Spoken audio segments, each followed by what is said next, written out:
رب اشرح لي صدري ويسر لي امري واحلل عقدة من لساني صدق اللہ العظیم۔ عزیز طلباء،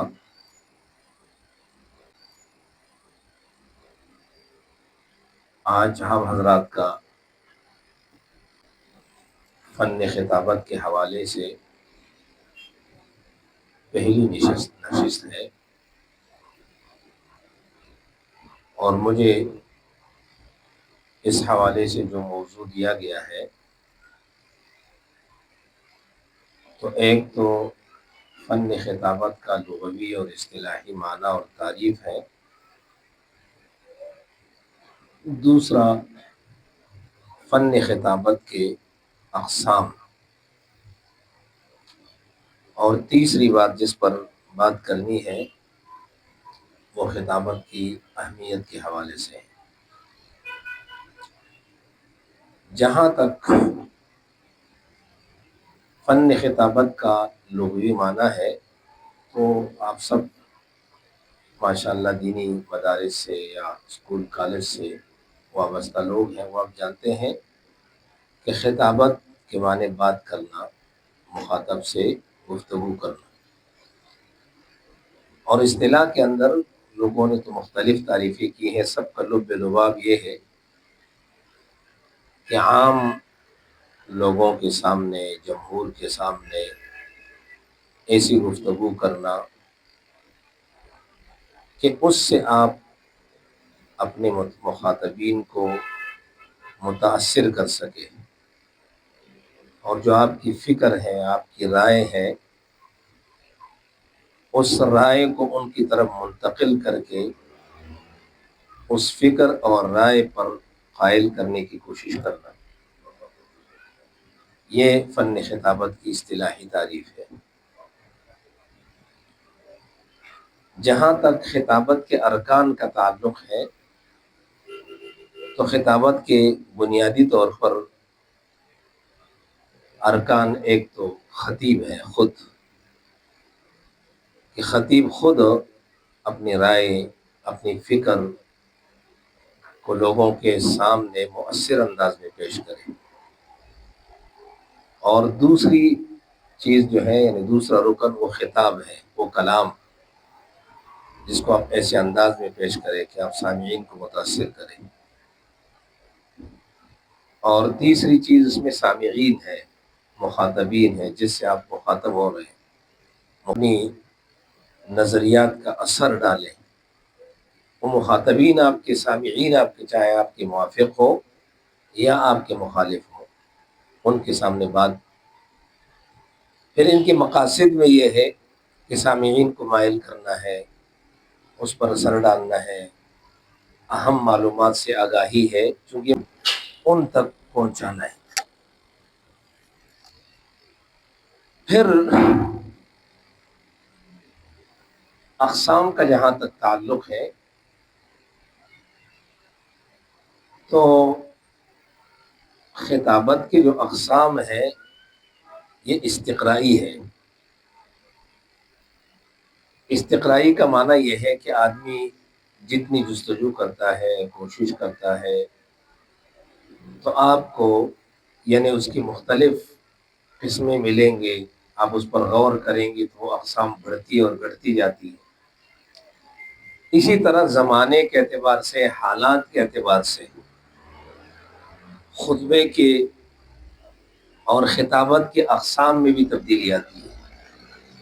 مثلا کسی زمانے میں خطبہ یہ مسجد، ممبر اور محراب کی حد تک محدود تھا، پھر اس میں اضافہ ہوتا رہا جس کو الخطبۃ الدینیہ کہا جاتا ہے، دینی معلومات فراہم کرنا، دینی احکامات پر گفتگو کرنا۔ اس کا اصل ماخذ وہ نصوص ہے کہ آپ قرآن اور حدیث کی نصوص کو لے کر احکامات دینیہ کی معلومات لوگوں تک فراہم کرے، دینی۔ پھر اس کے بعد اس میں اضافہ ہوتا رہا تو اس میں الخطبۃ السیاسیہ آ گیا، یعنی سیاسی معلومات، ایک سیاسی لیڈر جب کسی مسئلے پر کھڑا ہو جائے اور پھر وہ اپنی نظریات کو لوگوں تک پہنچائے، اس میں تبدیلی لائے، اور یہ سب سے مشکل موضوع ہوا کرتا ہے ہر زمانے میں کہ بھئی جو سیاسی موضوع پر بات کرتا ہے تو قائد کو دلائل کے اعتبار سے مضبوط، کہ آپ کو ملکی حالات پر گہری نظر ہو، بین الاقوامی سیاست پر آپ کی گہری نظر ہو، اور آپ دلائل سے، پکی معلومات سے آپ کو کوئی متزلزل نہ کر سکے، ورنہ تو سیاسی خطبے کے اندر ایک آدمی کی کیریئر ہوتی ہے، پوری زندگی وہ اپنے ایک شخصیت بناتا ہے اور سیاسی ایک مقام حاصل کرتا ہے، لیکن معمولی اونچ نیچ سے اس کی پوری سیاسی کیریئر جو ہے وہ متاثر ہو سکتی ہے اگر غیر ذمہ دارانہ گفتگو کی اس نے تو، اس لیے اس میں ذمہ داری کا مظاہرہ کرنا پڑتا ہے۔ اسی طرح پھر ایک خطبہ العسکریہ، الخطبۃ الحربیہ، فوجی جرنیل یا فوجی رہنما جو اپنے سپاہیوں سے گفتگو کرتا ہے، ان سے بات کرتا ہے، تو اس میں ان کو وہ بہادری، شجاعت، ان چیزوں پر ابھارتا ہے، ان کی حوصلہ افزائی کرتا ہے، ان کو بہادری سکھاتا ہے، اور وہ مختصر خطبہ ان کا ہوتا ہے اور اصل مقصود ان کا دشمن پر ہوتا ہے۔ اسی طرح پھر اس میں خطبۃ القضائیہ ہے، قضاء اور عدالت میں وکیل عدالت اپنے موکل کا یا دفاع کرتا ہے، یا ان سے کسی جرم کا دفاع کرتا ہے، یا اس کے لیے کوئی چیز ثابت کرتا ہے، ان کے سامنے جو بیانیہ ہوتا ہے۔ اسی طرح الخطبۃ العلمیہ، علمی معلومات فراہم کرنا، محاضرات، ندوات، مختلف مجالس میں آپ جو گفتگو کرتے ہیں۔ اور خطبۃ الاجتماعیہ، سماجی مسائل، اجتماعی مسائل، کسی زمانے میں یہ سلسلہ چلتا رہا۔ اب چونکہ ہمارے زمانے میں اب خطبہ اور خطابت یہ صرف منبر و محراب تک اور مسجد تک محدود نہیں ہے، اس لیے اب اس زمانے میں فن خطابت کے اقسام میں کافی چینجنگ آئی ہے، اور فن خطابت کے اقسام میں کافی ہم فرق محسوس کرتے ہیں۔ مثلا ہمارے زمانے میں ایک خطبہ ہوتا ہے، خطبہ تفاعلی جس کو کہا جاتا ہے، جانبین سے سوال جواب ہوتے ہیں، جیسے انٹرویو کی شکل ہوتی ہے، اس پر مشتمل۔ اب اس میں اس کی زندگی کے واقعات پر مشتمل باتیں ہوتی ہے، اور اس دور کی جو حقیقت پسندانہ مثالیں ہوتی ہیں وہ مثالیں آپ دیں گے۔ یہ خطبہ تفاعلی ہے، اور اس میں یہ چیزیں ہوتی ہیں، سوال جواب کے انداز میں، جس طرح مفتی مستفتی ہوتا ہے، اس طرح سائل اور جواب دینے والا ہوتا ہے، انٹرویو ہوتے ہیں مختلف۔ دوسرا ہے خطبہ اعلامیہ، دوسری قسم خطبے کی کیا ہے؟ خطبہ اعلامیہ، میڈیا اور جو آج کل کے ذرائع ابلاغ ہیں، ان ذرائع ابلاغ سے فائدہ اٹھانا، میڈیا پر کسی چیز کو آپ نشر کریں، آپ ایک خطبہ میڈیا پر نشر کریں، میڈیا سے فائدہ اٹھائے، تو یہ ہے الخطبۃ الاعلامیہ۔ اور تیسری قسم ہے الخطبۃ المرئیہ،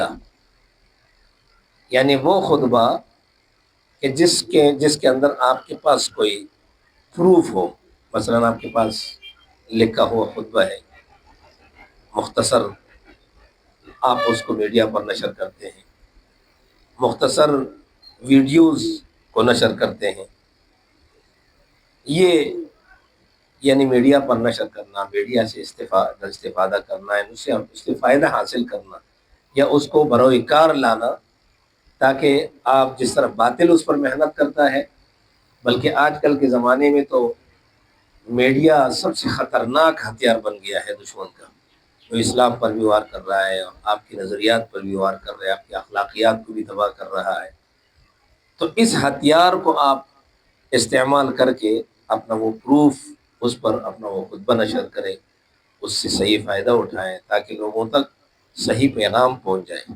اس طرح کا باطل اپنا پیغام پہنچاتے ہیں تو آپ بڑھ چڑھ کر اپنا پیغام اس کو پہنچا دیں۔ چوتھی قسم ہے خطبہ میدانیہ۔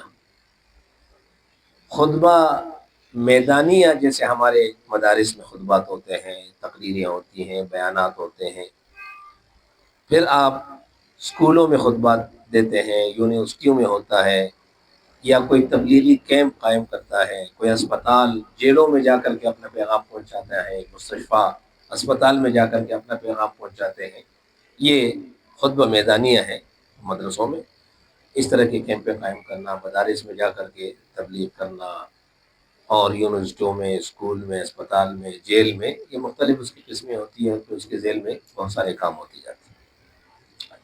اسی طرح خطبہ کی ایک قسم ہے الخطبۃ المختصرہ، مختصر خطبہ، یعنی آپ طوالت سے اجتناب کریں، مختصر اور پر اثر پیغام لوگوں تک پہنچائیں، یعنی جو بنیادی مضمون ہوتا ہے، جو بنیادی پیغام ہوتا ہے، اس بنیادی پیغام کو آپ واضح، مؤثر اور سنجیدہ انداز میں لوگوں کے سامنے پیش کریں، اختصار کے ساتھ، جس میں طوالت نہیں ہوتی۔ تو یہ بھی ایک قسم کے خطبے کی، اور یہ پانچویں قسم ہے غالباً، ہاں یہ پانچویں قسم ہے۔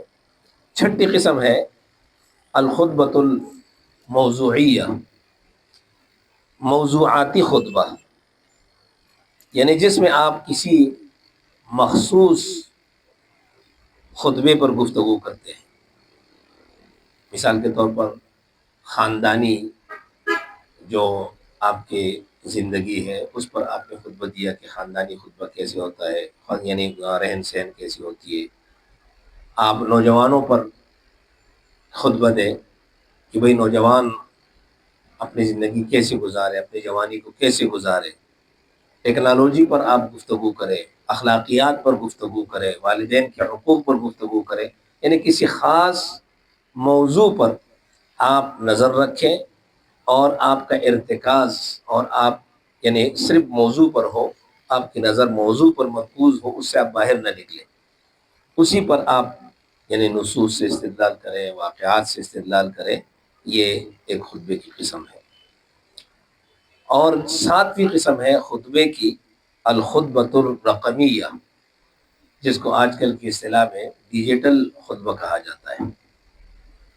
الخطبۃ الرقمیہ، ڈیجیٹل خطبہ، یعنی آپ کے پاس اپنی کوئی تحریر ہے، یا آپ آڈیو کے ذریعے سے کوئی کلپ بناتے ہیں، یا ویڈیو خطاب تیار کرتے ہیں، اور پھر آپ اسے آن لائن شیئر کرتے ہیں، آپ آن لائن اس کو نشر کرتے ہیں، یا پوڈ کاسٹ کے ذریعے سے آپ مختصر کلپ بناتے ہیں، ویڈیو بناتے ہیں، اور آگے اس کو بھیج دیتے ہیں۔ یہ بھی ایک قسم ہے آج کل کے خطبے کی، کہ آپ میڈیا سے اس طرح فائدہ اٹھائیں کہ آپ تحریر تیار کریں، تحریر کو میڈیا پر نشر کریں، مضمون لکھیں، آڈیو خطبہ تیار کریں، ویڈیو خطبہ تیار کریں، اور پھر اس کو آپ میڈیا پر نشر کریں۔ ایک خطبہ کی قسم یہ بھی ہے۔ اور آٹھویں قسم ہے الخطبہ باسلوب القصہ، قصے کے انداز میں آپ خطبہ تیار کریں۔ مثال کے طور پر قرآنی واقعات ہیں، نوح علیہ السلام کے واقعات، آدم علیہ السلام کے واقعات جو سبق پر مشتمل ہیں، دوسرے پیغمبروں کے واقعات ہیں، دوسرے لوگوں کے واقعات ہیں، نبوی واقعات ہیں، صحابہ کی زندگی ہیں، صحابہ کے واقعات ہیں۔ آپ اپنی زندگی پر مشتمل حقیقی واقعات لوگوں کے سامنے نشر کریں، کسی بھی موضوع پر۔ اخلاقیات پر نبی علیہ السلام کا واقعہ نقل کیا، صحابی کا واقعہ نقل کیا، صحاوت پر نقل کیا، کسی بھی موضوع پر، یعنی آپ واقعات کے ذریعے سے اور اس انداز میں خطبہ تیار کرے. وعظ میں خطبہ جیسے یہ چیزیں مؤثر ہوتی ہیں. قرآن نے بیان کیا لِنُثَبِّتَ بِهِ فُؤَادَكَ، یہ واقعات اس لیے بیان کرتے ہیں کہ آپ کے دل مضبوط ہوں، آپ جو ہے جری ہو، اور آپ کو اپنی تبلیغ پر اور اپنی محنت پر کبھی مایوسی نہ ہو، کبھی آپ مایوس نہ ہو جائیں. واقعات اس لیے ایک خطبہ یہ ہوتا ہے. اور ایک خطبہ ہوتا ہے خطبہ عملیہ. یہ زبانی خطبہ نہیں ہوتا، یہ زبانی تقریریں نہیں ہوتی. خطیب جس چیز کی دعوت دیتا ہے، اگر وہ نماز کی دعوت دیتا ہے تو اس کی عملی زندگی میں نماز ہو. وہ سخاوت کی دعوت دیتا ہے تو اس کی عملی زندگی میں سخاوت ہو. وہ اخلاقیات پر بات کرتا ہے تو اس کی عملی زندگی اخلاقیات سے بھرپور ہو. یعنی اپنے عمل کے ذریعے سے لوگوں کو دین کی طرف لانا. اور یہ بڑا مؤثر انداز ہوتا ہے خطبات کے اندر، بڑا مؤثر انداز ہوتا ہے کس کے اندر؟ خطبات کے اندر، کہ آپ عملی زندگی میں یعنی عملی زندگی سے آپ دعوت دیں. آپ انبیاء علیہ الصلوات و تسلیمات کی پوری زندگی اٹھا کے دیکھیں تو انبیاء علیہ الصلوات و تسلیمات کی پوری زندگی عملی خطبے سے یعنی عبارت ہے. نبی علیہ الصلوۃ والسلام کے بارے میں قرآن نے کیا فرمایا؟ انک لعلی خلق عظیم، کہ آپ قرآن کے یعنی اخلاق کے اعلیٰ ترین مقام پر فائز. تو حضرت عائشہ صدیقہ رضی اللہ تعالیٰ عنہا سے پوچھا گیا ما اخلاق النبی صلی اللہ علیہ وسلم، نبی علیہ السلام کے اخلاق کیا تھے؟ تو حضرت عائشہ صدیقہ رضی اللہ تعالیٰ عنہا نے فرمایا قرآن. آپ کے اخلاق کیا تھے؟ قرآن، یعنی العمل بالقرآن، یعنی قرآن پر عمل کرنا، یہ آپ کے اخلاق تھے. تو کیا مطلب ہے؟ نبی کریم صلی اللہ علیہ وسلم اس روئے زمین پر جو چلتے تھے تو یہ آپ چلتا پھرتا قرآن تھے. آپ نماز پڑھتے تھے قرآن کے مطابق، تو نماز آپ کی قرآن سے عبارت ہے. لوگوں سے آپ معاملات کرتے تھے قرآن سے عبارت، اخلاقیات قرآن سے عبارت، معاشیات قرآن سے عبارت، معاشرت قرآن سے عبارت، سیاسیات قرآن سے عبارت. تو عملی زندگی میں یہ ایک عملی خطبہ، خطبۃ العملیہ، یہ عملی خطبہ ہے، عملی تقریر ہے. آپ اپنے عمل کے ذریعے سے یہ مؤثر ترین ہوتا ہے. قاری طیب صاحب نے ایک واقعہ لکھا ہے اور حدیث نقل کی ہے کہ چین میں جو اسلام پھیلا ہے، یہاں صحابہ کرام کی جماعت گئی تھی اور وہاں وہ تجارت کرتے تھے، لیکن تجارت میں وہ شریعت کے اصولوں کو فالو کرتے تھے اور اس پر عمل کرتے تھے. اب ظاہر سی بات ہے کہ جب کوئی آدمی چیز بھی اچھی بیچ رہا ہو، قیمت بھی اچھی ہو، شریعت کے مطابق ہو، تو لوگ اس کی طرف رجوع کریں گے. تو آس پاس کے دکانداروں نے ارباب اقتدار سے شکایت کی کہ یہ فسادی لوگ آئے ہوئے ہیں. ہر زمانے میں لوگوں کو فسادی کہا جاتا ہے، یہ دہشت گرد ہے، انہوں نے ہمارا کاروبار خراب کر دیا، یہ ملک دشمن ہے. اچھا بھائی، بادشاہ نے تحقیق شروع کر دی. اس وقت بادشاہت ان کی تھی، عوام ان کی زیادہ تھی، تو فیصلہ حکومت نے یہ کیا کہ ان کو ملک بدر کیا جائے.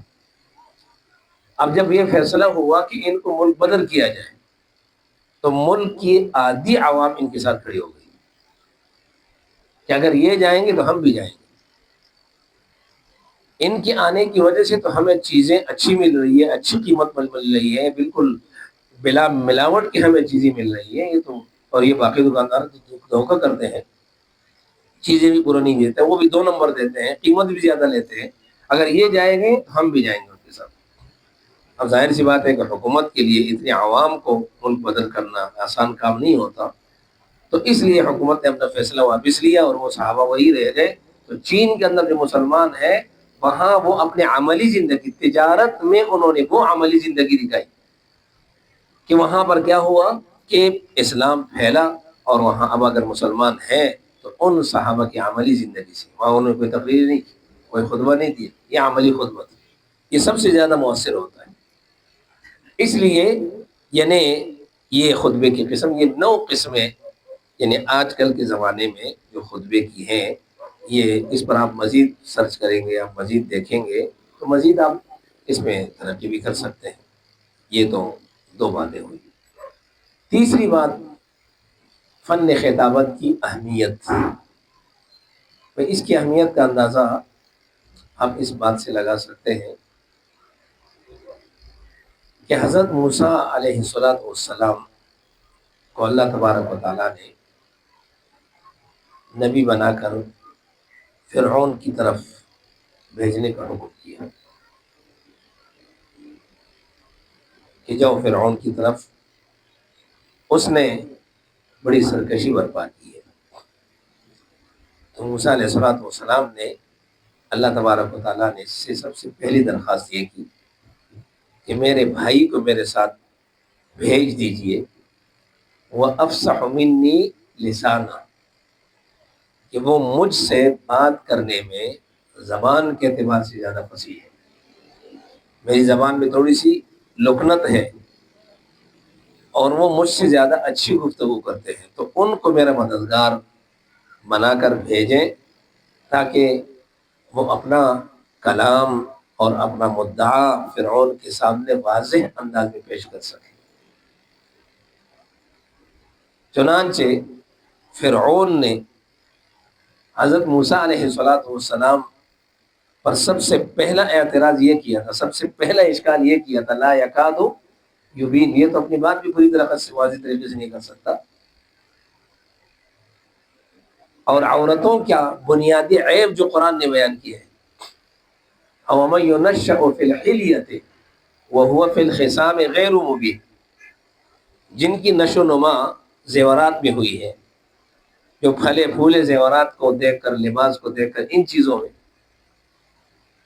وہو فی الخصام غیر مبین، اور وہ اپنے بیان میں اور اپنے مدعا میں، اپنے مد مقابل خصم کے سامنے اپنی بات بھی فصاحت سے نہیں کر سکتی، بات بھی واضح نہیں کر سکتی۔ چنانچہ آپ نے عورتوں کی لڑائی اگر دیکھی ہو تو جب وہ لڑنے لگ جاتے ہیں تو جیسے 2 طوطے بولتے ہیں، پتہ نہیں چلتا کیا بول رہی ہے۔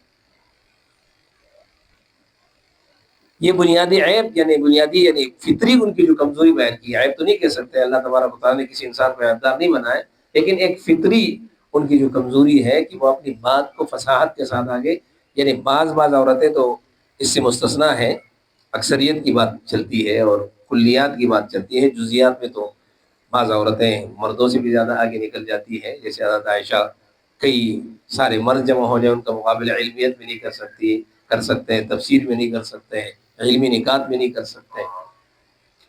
تو بہر کیف یہ ہے کہ ان کی بنیادی کمزوری کیا ہے کہ اپنا بیان، تو اس لیے خطبہ اور خطابت یہ بنیادی چیز ہے کہ خطیب اپنا مدعا لوگوں کے سامنے واضح انداز میں پیش کر سکے، واضح انداز میں، کھلے انداز میں، ایسے الفاظ کے ساتھ جو مدلل ہو، ایسے مدعا کے ساتھ کہ جس کو لوگ مدعا سمجھتے ہوں، حکمت کے ساتھ، بصیرت کے ساتھ، اس پر مکمل عبور آپ کو حاصل ہو، اور اس میں فصاحت اور بلاغت، یہ بنیادی چیز ہے کہ آپ اس میں فصاحت اور بلاغت کا یعنی پہلو سامنے رکھیں۔ فصاحت الفاظ کا تسلسل، اس کی روانگی، آپ کے پاس الفاظ کا ذخیرہ ہو، ایک لفظ اگر آپ مختلف اسلوب میں، مختلف انداز میں پیش کریں تو لوگوں کی سمجھ میں آ جائے، آسان الفاظ میں لوگوں کے سامنے بات یعنی بغیر پیچیدگی کے پیش کرنا، یہ اصل میں ہے فصاحت۔ اور بلاغت کے معنی مؤثر انداز میں اپنے گفتگو کو پیش کرنا، جیسے وہ شاعر کہتے ہیں، سمجھ میں جلد جو آئے فصاحت اس کو کہتے ہیں، اثر ہو سننے والوں پر بلاغت اس کو کہتے ہیں۔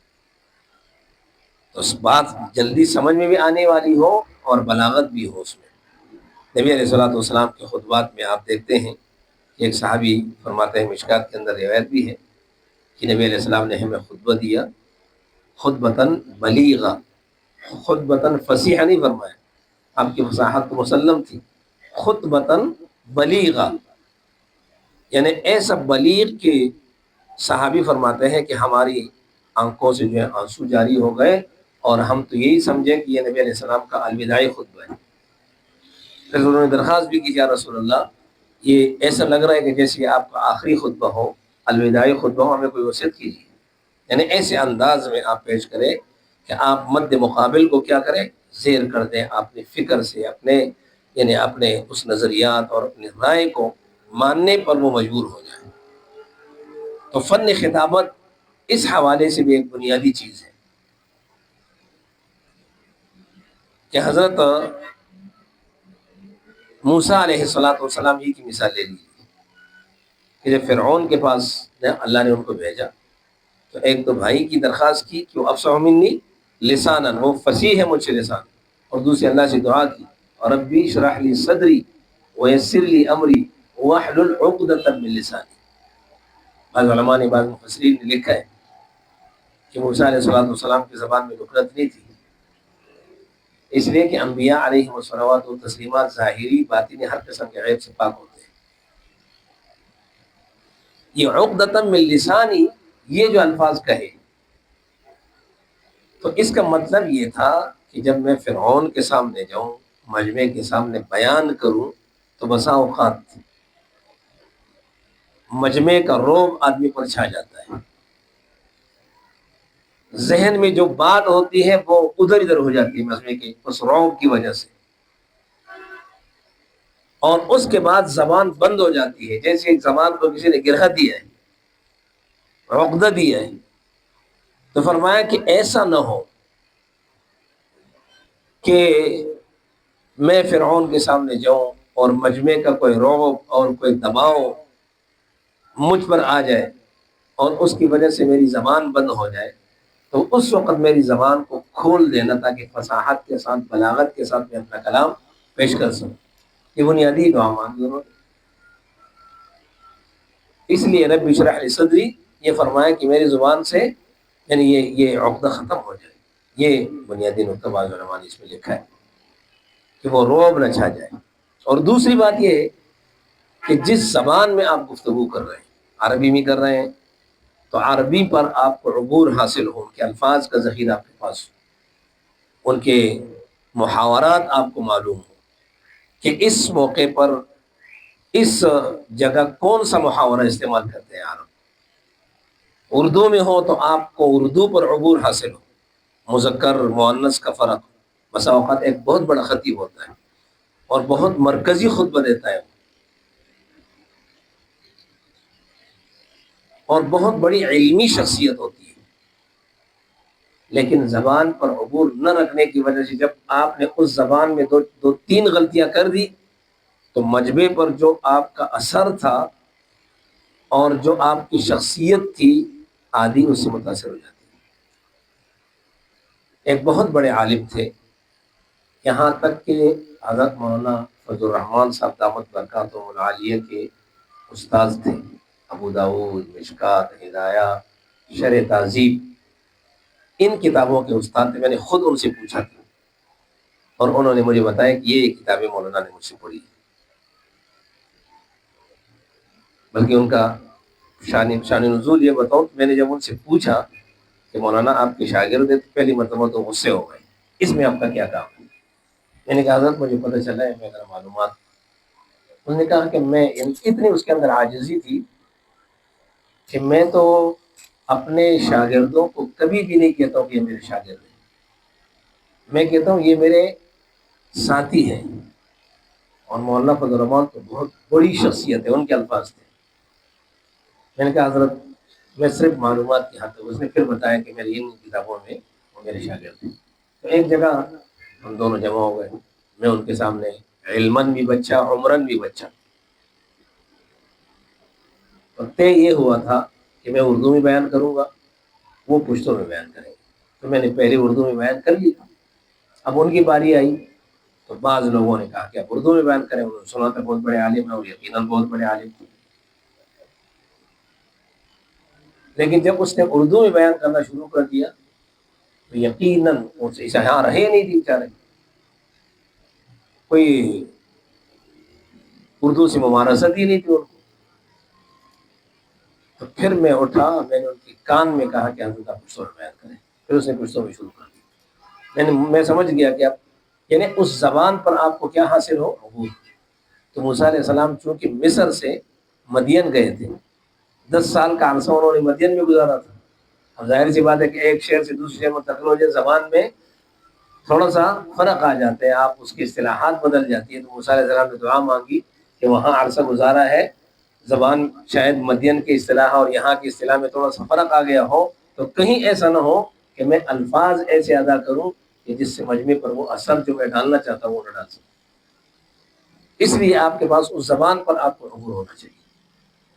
تو فن خطابت اس حوالے سے پھر اس کی اہمیت سامنے آئے گی اور لوگوں کے اندر اس کا فائدہ ہوگا۔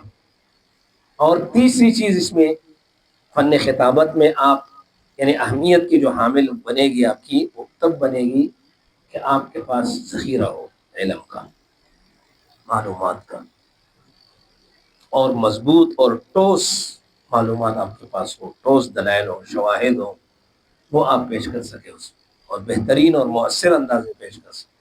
تو باہر کیف یہ فن خطابت کی اہمیت تو نہیں ہے، یہ تو خطیب سے متعلق چیزیں ہیں۔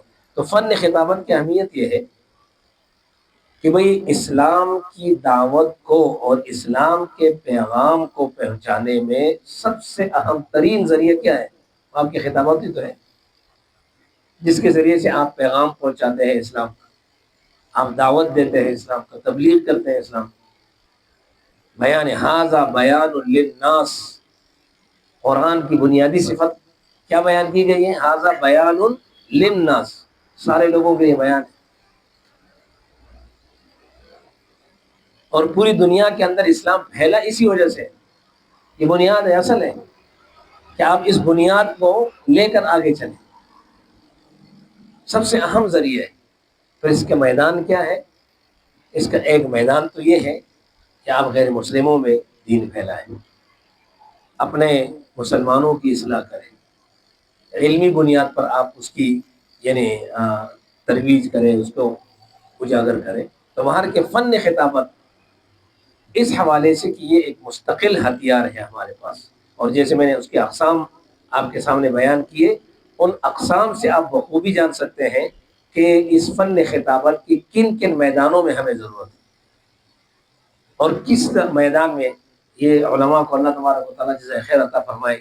یہ میڈیا جس کو انگریز نے ایجاد کیا ہے، وہ تو کبھی بھی کوئی چیز مسلمانوں کی افادیت کے لیے میدان پر یعنی ایجاد نہیں کرتے ہیں، وہ تو اس لیے ایجاد کرتے ہیں کہ ہم مسلمانوں کو تباہ کرتے ہیں۔ لیکن یہاں علماء پھر اس سے وہ کام لے لیتے ہیں کہ الحمدللہ انہوں نے جس مقصد کے لیے میڈیا ایجاد کیا تھا، اگرچہ ان میں کسی حد تک تو ان کو کامیابی ملی بھی ہوگی، بہت سارے ہمارے نوجوان ان کی زندگیاں خراب ہو گئی اس کی وجہ سے، اس کے غلط استعمال کی وجہ سے، لیکن علماء کے کردار کی وجہ سے اب ان کو پریشانی بھی ہے اس حوالے سے کہ ہم کیا کرنا چاہ رہے تھے اور ہوا کیا۔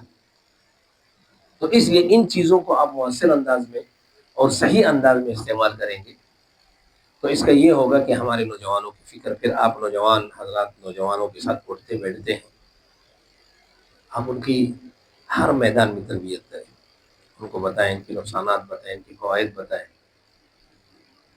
تو یہ ہے آپ کی خطابت کے ذریعے سے کیا ہوگا۔ یہ بہت طویل اور لمبا موضوع ہے، میں تھکا ہوا بھی ہوتا ہوں، سارا دن پڑھاتا ہوں، مختلف بیانات بھی ہوتے ہیں، تو زیادہ تفصیلات میں نہیں جا سکتا۔